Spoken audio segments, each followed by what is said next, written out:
reason I believe I am the person I am today is due to an abundance of different choices I have made throughout my lifetime. It is also those around me who have shaped me into the person I am, and every obstacle I overcame has helped me to see life differently. There is one obstacle, however, that I believe has impacted me the most out of all the others. My grandfather was diagnosed with dementia. For those of you who do not know what this is, it is not technically a disease. It is a general term to describe many different symptoms that have to do with old age. He started forgetting people he used to know. He would confuse our cousins' names with our names because we were around him so much, and that is all he could remember. This was very hard for me because this was not how I wanted to see my grandfather. When I was little, my siblings and I used to go to my grandparents' house every weekday. He would take us to go get lunch every day, and then after lunch, he would take us to the park where we would just mess around with him. We would then go get food and always end up at the park bench. We would always become sad whenever it got close to the time our parents would come take us from their warm and cozy house. Due to my grandfather having dementia, my grandmother and grandfather both moved in with my family. Myself, along with the rest of my siblings, were still fairly young, and we did not really understand what was going on during this very hard time for our family. As we got a little bit older, my mom started explaining the situation to my older brother and me. She had to count on us to help out as much as possible with anything she needed or asked us to do. This caused my older brother and me to mature very fast compared to other kids. We always had things to do to help out our mother as much as we possibly could. We would have to watch our younger siblings regularly and watch over our ill grandfather as much as we could. As we got older, my grandfather's health began to decline as I entered my high school years. There were no signs that he would get better or even stay at the current stage he was. Just before high school kicked off, my grandfather's dementia got worse to a point that he had little to no movement in his legs. He was immobile and had to be escorted to wherever he had to go. My older brother and I had to help out more than we ever had before. We were usually always right next to my grandfather. There was never a time when he was left alone. He also could not function very well on his own anymore and always had to have someone help him with even the most basic task, even tasks as simple as going to the bathroom. If he ever needed anything and my mom could not get around to it at the time, she asked either my older brother or me to do it.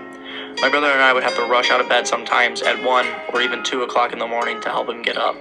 My brother and I would only get a couple of hours of sleep and still have to maintain our grades and do well in school.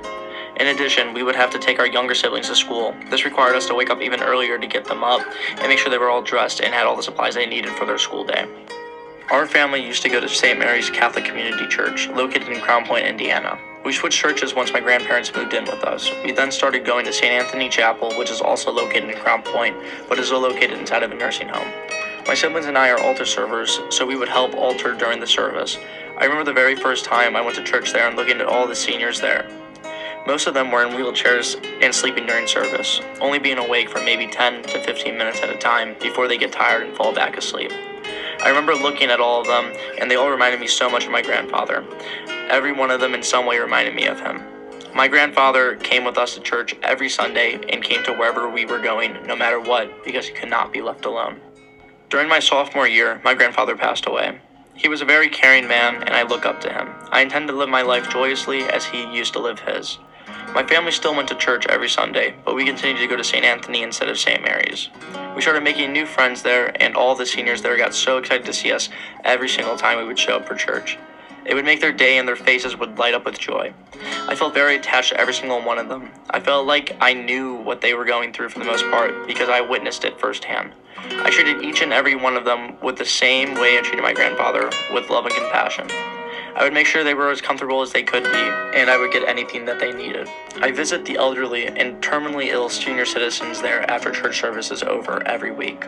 I do this so they never feel like they are alone. I do it owning to the fact that I would never wanted my grandfather to be left alone. There is one lady in particular who I make my center of attention whenever I am there. Her name is Teresa, and she lives there at St. Anthony. She always puts a smile on my face, and I always put a smile right back onto hers. I look out for her, and I care for her, and she does the same right back to me. While I take her back to her room every Sunday, I always look around at the hospital and at the area that they live in. I always notice things that need to be changed throughout the building. I look at the infrastructure of the building and the rooms these people are living in. Everything is decently old and can use an upgrade or just some nice changes overall to make the place just nicer. I plan to major in civil engineering, and part of the reason I choose this path is due to the senior citizens here at St. Anthony. I plan to one day build them a new nursing home. The reason behind all of this was because of my grandfather, and I would see buildings like these that needed to be updated every once in a while. I really think that I can make a difference in my community by doing this for them at some point in my lifetime. There has been many different changes throughout my lifetime, and those all changed me in some shape or form. This one, however, impacted me in a special kind of way and really made me see life from a different standpoint. This all was very hard for me and made big changes in my lifetime, but it truly made me into who I am today. It also brought me close to the ones I love today, who I may have never met if none of this happened.